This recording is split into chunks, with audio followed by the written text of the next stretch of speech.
नमस्कार, मैं हूं पुष्पेंद्र चौधरी और आप देख रहे हैं India voice. Haryana Punjab bulletin में आपका स्वागत है। रुक करते हैं खबरों की ओर। हरियाणा विधानसभा चुनाव में कुछ ही दिन बाकी हैं। राजनीतिक पार्टियां पूरे जोर शोर के साथ चुनावी रैलियों में जुट गई हैं। इसी बीच हरियाणा के मुख्यमंत्री नायब सिंह सैनी ने एक सार्वजनिक रैली को संबोधित करते हुए कांग्रेस पर जमकर निशाना साधा।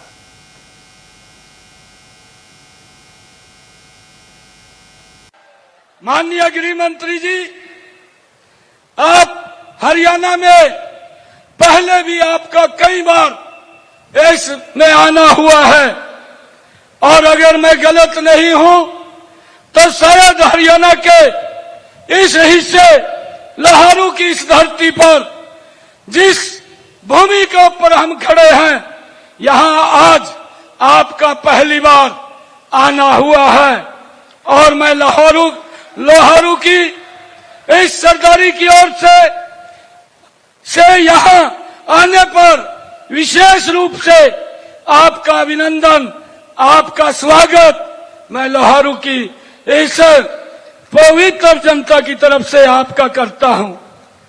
मित्रों, आज का यह चुनाव का माहौल है और चुनाव में वादे होते हैं, घोषणा होती है और मैं उसी आधार पर आज पार्टी का वोट आप लोगों से यहां पर अपील करने के लिए आए हैं कि 5 तारीख को अपना एक एक कीमती वोट कमल के बटन के ऊपर दबा करके यहां से अपने जेपी दलाल जी को चंडीगढ़ में भेजने का काम करें।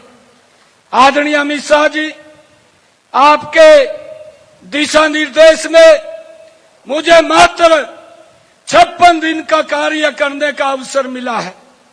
मैंने आपके दिशा निर्देश में हरियाणा प्रदेश के लोगों के हित में मात्र 56 दिनों में 126 ऐतिहासिक फैसले किए हैं और जिसका लाभ हरियाणा प्रदेश के जन जन को मिल रहा है।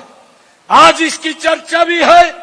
आज हरियाणा का हर व्यक्ति बोलता है कि भाई समय कम मिला है, परंतु मैं आज लोहारू की सरदारी में एक बात कहना चाहता हूं कि यह समय कम नहीं है।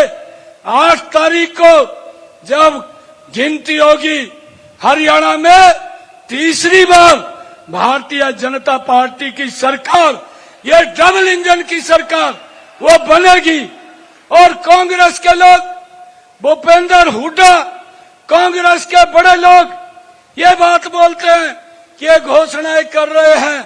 मैंने कहा है, हमारी सरकार ने घोषणाएं नहीं, हमने जो बात कही है उसको धरातल के ऊपर उतारा है और उसका डायरेक्ट लाभ लोगों तक पहुंचाया है।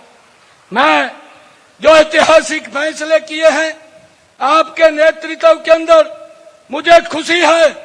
ये किसानों की भूमि है, ये वीरों की भूमि है। हमने निर्णय किया कि अब की बार बरसात कम हो रही है, बरसात कम की वजह से मेरे किसान का ज्यादा खर्चा हो रहा है। ये निर्णय हमारी सरकार ने लिया कि उनके खर्चे कम होने चाहिए। प्रति एकड़ के हिसाब से 2000 रुपए पहुंचाने का किसान के खाते में ये निर्णय भी हमारी सरकार ने लिया है। ये कांग्रेस के लोग ये झूठ का सहारा लेकर के भाइयों लोगों को बरगला करके वोट लेने का काम करते हैं। उनका नकाब उतर चुका है और ये बोलते हैं कि घोषणाएं हो रही हैं। ये घोषणाएं नहीं, मैं कांग्रेस के लोगों को कहना चाहता हूं, भारतीय जनता पार्टी का कार्यकर्ता, ये डबल इंजन की सरकार अगर कुछ बोलती है वो पत्थर के ऊपर लकीर है। हरियाणा प्रदेश ने अब ये तय कर दिया है कि जब 5 तारीख को वोटिंग होगी, 8 तारीख को रिजल्ट आएगा, तीसरी बार हरियाणा हर चंडीगढ़ के अंदर भारतीय जनता पार्टी की डबल इंजन की सरकार बनाने के लिए भाइयों तत्पर है। हरियाणा विधानसभा चुनाव के लिए केंद्रीय गृह मंत्री अमित शाह ने पहली बार चुनावी रैली की। इसके लिए उन्होंने भिवानी के लोहारू फरीदाबाद को चुना। लोहारू से बीजेपी प्रत्याशी जेपी दलाल के लिए चुनाव प्रचार किया। चुनावी रैली में बीजेपी प्रत्याशी जेपी दलाल समेत प्रदेश चुनाव सह प्रभारी विप्लव देव और कुलदीप बिश्नोई मौजूद रहे। लोहारू की रैली में बोलते हुए अमित शाह ने कांग्रेस पर करारे वार किए। अमित शाह ने कहा कि अग्निवीर को लेकर कांग्रेस और राहुल गांधी झूठ फैला रहे हैं। अग्निवीर योजना पर राजनीति की जा रही है, अफवाहें फैलाई जा रही हैं। उन्होंने कहा कि वे हरियाणा के युवाओं से कहना चाहते हैं कि हुड्डा एंड कंपनी झूठ फैला रही है। अग्निवीर के बाद क्या होगा? में भी चुनाव चल रहा है। राहुल बाबा वहां गए और उमर अब्दुल्ला के साथ समाधान किया। इनका एजेंडा क्या है? हम सारे आतंकवादियों को चुनाव के बाद छोड़ देंगे। हम पाकिस्तान के साथ वार्ता करेंगे। हम टेररिज्म के लिए जो प्रतिबंधित संस्थाएं करी है उस पर से प्रतिबंध हटा लेंगे। ए राहुल बाबा, सुन लो हमारी बात। ऊपर नरेंद्र मोदी बैठे हैं, नीचे भी आपकी सरकार नहीं बनी है। जब तक भारतीय जनता पार्टी है, कश्मीर के ऊपर आंख उठाकर कोई देख नहीं सकता मित्रों, देख नहीं सकता।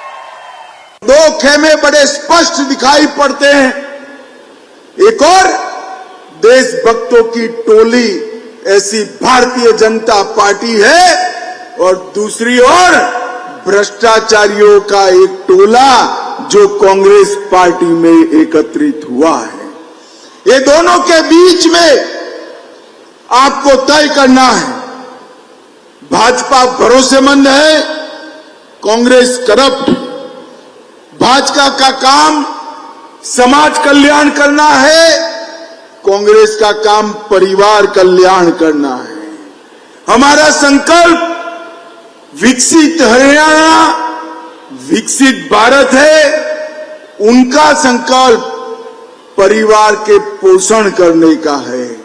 आप लोगों को तय करना है कि आने वाले चुनाव में क्या करना है। अम्बाला कैंट में भाजपा प्रत्याशी और पूर्व कैबिनेट मंत्री अनिल विज ने आज सदर चौक पर डोर टू डोर चुनाव प्रचार किया। अनिल विज आज आजाद प्रत्याशी चित्रा सरवारा और कांग्रेस प्रत्याशी परमिंदर सिंह परी पर खूब बरसे।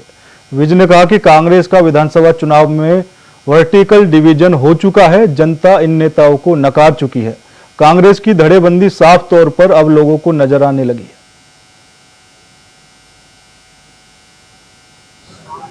मैं 6 चुनाव अम्बाला छावनी से पहले जीत चुका हूं और 7वां चुनाव लड़ने जा रहा हूं। जितना रिस्पॉन्स जनता का इस बार मिल रहा है, आज से पहले इतना कभी नहीं मिला। मैं जो मेरे द्वारा विकास के काम यहां पर करवाए गए, मैं बताने लगता हूं, पर मेरे से पहले लोग बताना शुरू कर देते हैं कि ये काम हुआ, ये काम हुआ, ये काम हुआ। कांग्रेस का वर्टिकल डिवीजन हुआ पूरी तरह से धड़ेबंदी है। अब लोग तो कह रहे हैं कि एक धड़े को हुड्डा साहब का समर्थन है और एक धड़े को कुमारी शैलजा का समर्थन है, पर हमने उससे कुछ नहीं लेना। हमें जनता का पूरी वोट समर्थन सब जगह से मिल रहा है। नहीं, रणजीत चौटाला जी ने अगर कहा तो उनका बहुत धन्यवाद। मैं रोहतक में भाजपा के प्रदेश अध्यक्ष मोहनलाल बड़ोली ने जानकारी देते हुए बताया कि 26 सितंबर को देश के प्रधानमंत्री मोदी सोनीपत में जन आशीर्वाद रैली को संबोधित करेंगे और आसपास के जिलों के 23 भाजपा प्रत्याशियों के पक्ष में मतदान की अपील करेंगे। आज इस प्रेस वार्ता में सभी पत्रकार साथियों का स्वागत है, अभिनंदन। और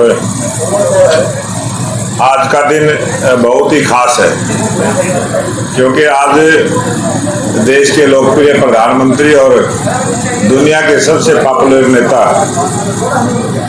भारत के प्रधानमंत्री माननीय नरेंद्र मोदी जी का जन्म दिवस भी है।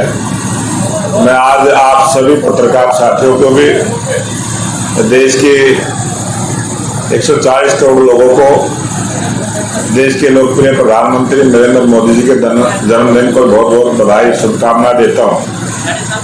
और आज देश के लोकप्रिय प्रधानमंत्री नरेंद्र मोदी जी की जो तीसरी बार सरकार बनी, तीसरी बार की सरकार के 100 दिन भी पूरे हो रहे हैं। और 100 दिनों में जो प्रधानमंत्री नरेंद्र मोदी जी की सरकार ने देश हित में 15 करोड़ रुपए के विकास कार्यों की शुरुआत की, जो एक ऐतिहासिक है। आज से पहले जितने भी सरकारें बनी 100 दिन के अंदर इतनी 15 लाख करोड़ रुपए की परियोजनाएं शुरू कर पाए, इस प्रकार की किसी सरकार की कोई उपलब्धि नहीं। आज नरेंद्र मोदी जी ने जो देश हित में जो काम किया, ये प्रत्येक भाजपा कार्यकर्ता के लिए जो निस्वार्थ भावना के साथ काम किया है, एक बहुत बड़ा। और देश के लोकप्रिय प्रधानमंत्री नरेंद्र मोदी जी जो आज पूरी दुनिया के अंदर जिस प्रकार से देश की ताकत को बढ़ाने का काम किया है, देश के 140 करोड़ लोगों का मान सम्मान बढ़ाने का काम किया है, ये बहुत बड़ी उपलब्धि है। 100 दिनों में देश के लोकप्रिय प्रधानमंत्री नरेंद्र मोदी जी ने जो परिश्रम करके जिस प्रकार से 3 लाख करोड़ रुपए की ऐसी रेलवे की परियोजना, सड़कों की और बंदरगाहों की, ये भी एक बहुत बड़ी उपलब्धि हमारी सरकार की है। और इन परियोजनाओं में देश के सभी वर्गों के लोगों का ध्यान रखा गया। गरीब, युवा, अन्नदाता और नारी के साथ साथ समाज के अन्य सभी वर्गों को समान रूप से लाभान्वित करने वाली जन कल्याणकारी योजनाएं निर्धारित की गई। देश के अन्नदाता किसानों के लिए जो 17वीं किस्त किसान सम्मान निधि की लगभग 10 करोड़ किसानों को पूरे देश के अंदर 20,000 करोड़ रुपए की सीधी किसान के खाते में देना, ये बहुत बड़ी उपलब्धि सरकार की रही है। मध्यम वर्ग को राहत पहुंचाने के लिए प्रधानमंत्री नरेंद्र मोदी जी ने आवास योजना के तहत 3 करोड़ परिवारों के लिए उनके पक्की छत देने का काम किया है। और वो पक्की छत देने के साथ साथ भी उनका पक्का आईडी प्रूफ भी रहेगा, मालिकाना हक भी उनको मिलेगा। युवाओं को सशक्त बनाने के लिए, युवाओं में रोजगार और कौशल को बढ़ावा देने के लिए 2 लाख करोड़ के पीएम पैकेज की घोषणा भी देश के लोकप्रिय प्रधानमंत्री नरेंद्र मोदी जी ने की। 1 करोड़ युवाओं को टॉप कंपनियों में इंटर्नशिप, एक युवाओं को रोजगार मिले, एक मुफ्त सहायता राशि की व्यवस्था भी प्रधानमंत्री जी ने की। फिलहाल रुकते छोटे से ब्रेक के लिए। ब्रेक के बाद खबरों का सिलसिला लगातार जारी है। ब्रेक के बाद एक बार फिर आप सभी का स्वागत है। रुक करते हैं खबरों की ओर। तो आज अम्बाला कैंट में आजाद प्रत्याशी चित्रा सरवारा ने सबसे पहले हवन यज्ञ कर विधि विधान पूजा की और उसके बाद पत्रकारों को संबोधित किया। उन्होंने कहा कि पिछले 10 सालों का हिसाब लेने का समय आ गया है। इस बार मुझे आप पर पूरा भरोसा है कि आप मुझे 45,000 वोटों से जीत दिलाएंगे। किसानों के साथ भी मैं डटकर खड़ी रही, वो भी मुझे सहयोग कर रहे हैं। अनिल विज जी ने मुख्यमंत्री बनने का दावा किया है, वो हार से बचने के लिए ऐसा कह रहे हैं।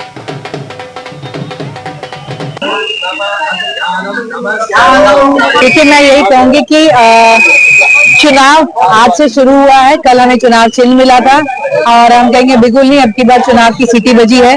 और आज जो जन समूह आया है, हमें पूरा विश्वास है, सारी हमारी माताएं, सारे हमारे युवा, सारे हमारे बड़े इकट्ठे हुए हैं। और ये आज जो एक सांझ बन रही है, जो एक मूवमेंट बन रही है, ये एक बेहतर अम्बाला के लिए और आने वाले दिनों में हम इसे पूरा भी करेंगे। देखिए जी, अभी पीछे जब उन्हें होम मिनिस्टर नहीं बनाया था तो सबने देखा था, उन्होंने अपने शब्द, अपने मुंह से ही वो शब्द और वो बातें कही थी जो मैं समझती हूँ सारी व्यथा को व्यक्त कर रही थी। पहले उन्होंने सीएम का दावा चुनाव से कुछ पहले भी किया था, जब कहा था राहुल गांधी से मेरा चुनाव करा दो। तो सब जानते हैं वो सीएम बनना चाहते हैं पर बन नहीं रहे हैं, और इस दावे से उन्होंने अपने हार का डर और जो उन्हें कहना पड़ रहा है उस हार से बचने के लिए, उस कहने से उन्होंने अपनी हार सबके आगे व्यक्त कर दी। अम्बाला छावनी के राधा कृष्ण मंदिर में गणेश विसर्जन का महोत्सव बड़े धूमधाम के साथ मनाया गया। कार्यक्रम की शुरुआत मंदिर के पुजारी ने गणेश जी की पूजा अर्चना से की। इस उत्सव में जहां गणेश जी की वंदना की गई, वहीं कृष्ण भजन पर सभी श्रद्धालु भक्ति में नाचते नजर आए। मंदिर के पुजारी ने बताया कि गणेश चतुर्थी के दिन स्थापित गणेश जी की मूर्ति का विसर्जन आज के दिन किया जाता है।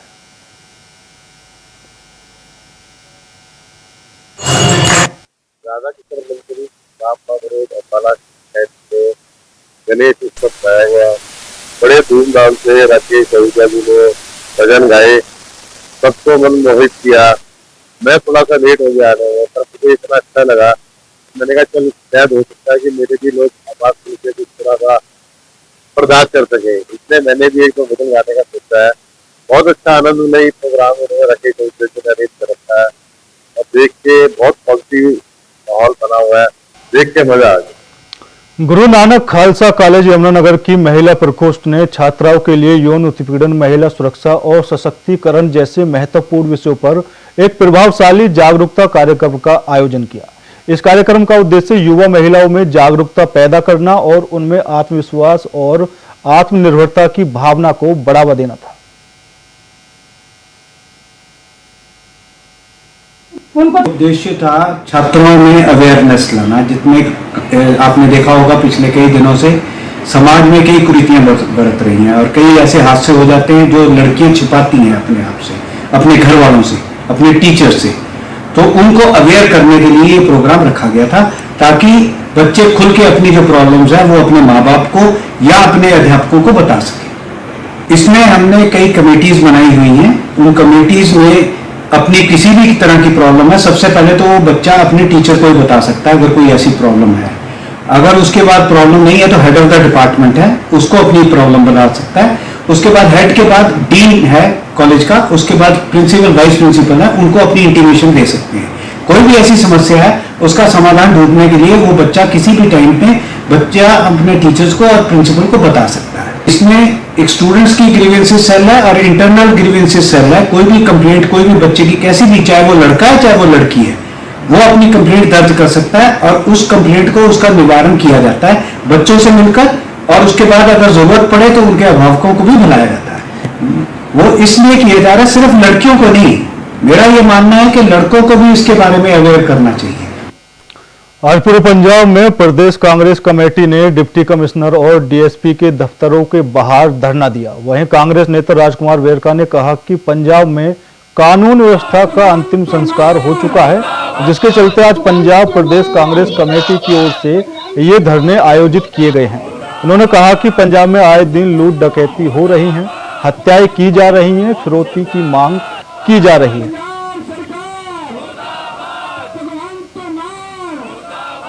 ਅੱਜ ਪੰਜਾਬ ਪ੍ਰਦੇਸ਼ ਕਾਂਗਰਸ ਕਮੇਟੀ ਵੱਲੋਂ ਪੂਰੇ ਪੰਜਾਬ ਦੇ ਵਿੱਚ ਸਾਰੇ ਡਿਪਟੀ ਕਮਿਸ਼ਨਰਾਂ ਦੇ ਤੇ ਡੀਐਸਪੀ ਦੇ ਦਫ਼ਤਰ ਦੇ ਬਾਹਰ ਧਰਨੇ ਲਾਏ ਜਾ ਰਹੇ ਹੈ। ਅੱਜ ਸਾਡੇ ਪੂਰੇ ਪੰਜਾਬ ਦੇ ਵਿੱਚ ਜਿੰਨੇ ਵੀ ਦਫ਼ਤਰ ਹੈ, ਜਿੰਨੇ ਵੀ ਜ਼ਿਲ੍ਹੇ ਹੈ, ਜਿੰਨੇ ਵੀ ਸਬ ਡਿਵੀਜ਼ਨ ਹੈ, ਸਾਰੀਆਂ ਸਬ ਡਿਵੀਜ਼ਨਾਂ 'ਚ ਧਰਨੇ ਲਗਾਏ ਜਾ ਰਹੇ ਹੈ। ਅੱਜ ਅਸੀਂ ਲਾਅ ਐਂਡ ਆਰਡਰ ਦਾ ਜਿਹੜਾ ਜਨਾਜ਼ਾ ਨਿਕਲਿਆ ਪਿਆ ਹੈ, ਪੰਜਾਬ ਅੱਜ ਬੁਰੀ ਸਥਿਤੀ ਦੇ ਵਿੱਚ ਹੈ। ਪੰਜਾਬ ਅੱਜ ਹਨੇਰੇ 'ਚ ਡੁੱਬਿਆ ਪਿਆ ਹੈ ਔਰ ਭਗਵੰਤ ਮਾਨ ਜਿਹੜਾ ਹੈ ਉਹ ਬੰਸਰੀ ਵਜਾਉਂਦਾ ਫਿਰਦਾ ਹੈ, ਲੇਕਿਨ ਉਹਨੂੰ ਸਮਝ ਨਹੀਂ ਲੱਗਦੀ ਕਿ ਲੁੱਟਾਂ ਖੋਹਾਂ ਹੋ ਰਹੀਆਂ, ਡਾਕੇ ਹੋ ਰਹੇ ਹੈ, ਨਸ਼ੇ ਨਾਲ ਲੋਕ ਮਾਰੇ ਜਾ ਰਹੇ ਹੈ। ਅੱਜ ਪੰਜਾਬ ਤਰਾਸਦੀ ਦੇ ਗੇੜ ਦੇ ਉੱਪਰ ਹੈ ਔਰ ਭਗਵੰਤ ਮਾਨ ਦਿੱਲੀ ਔਰ ਪੰਜਾਬ ਤੋਂ ਬਾਹਰ ਦੇ ਚੱਕਰਾਂ ਦੇ ਵਿੱਚ ਪਿਆ ਹੋਇਆ ਹੈ। तो वहीं पटियाला में भी दो जगह पर कांग्रेस की तरफ से राज्य की गिरती हुई कानून व्यवस्था के खिलाफ प्रदर्शन किया गया। पटियाला में पुलिस लाइन के सामने प्रदर्शन किया गया। वहीं पंजाब यूथ कांग्रेस के अध्यक्ष मोहित महिंद्रा की अगुवाई में डीएसपी सिटी 2 कार्यालय के सामने पंजाब सरकार के खिलाफ प्रदर्शन किया गया। इस मौके पर दोनों नेताओं ने कहा कि पंजाब में रोजाना ही कातिल, फिरौती, अगवा और फायरिंग की घटनाएं आम हो गई हैं, जिसके चलते पंजाब के लोगों में खौफ का माहौल है। उन्होंने कहा कि जिस सरकार ने हर बार यह दावा किया था कि पंजाब में नशा और अपराध खत्म हो जाएगा, इस सरकार के कार्यकाल में यह सब बहुत तेजी से बढ़ रहा है।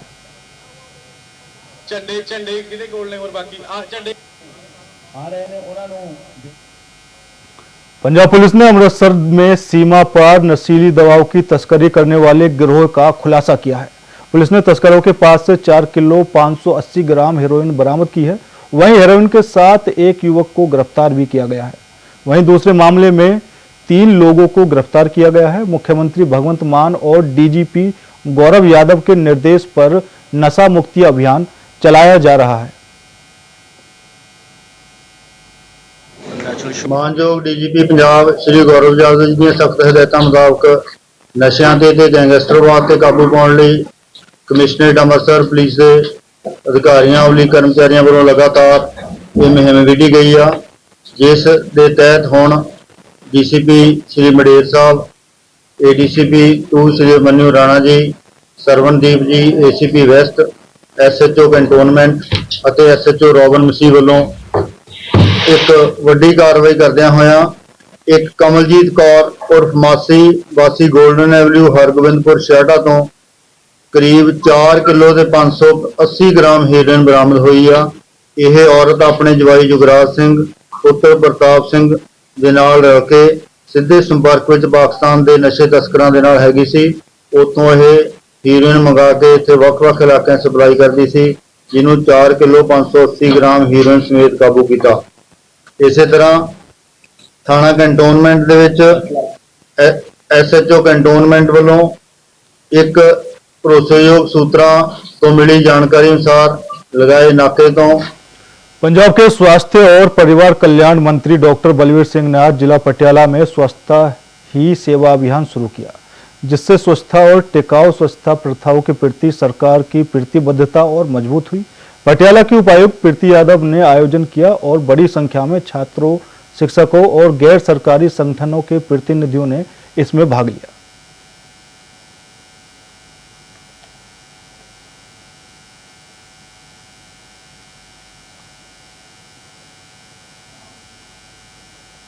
फिलहाल मेरे साथ इस बुलेटिन में इतना ही। बाकी देश और दुनिया की तमाम खबरों के लिए देखते रहिए इंडिया वॉइस। नमस्कार।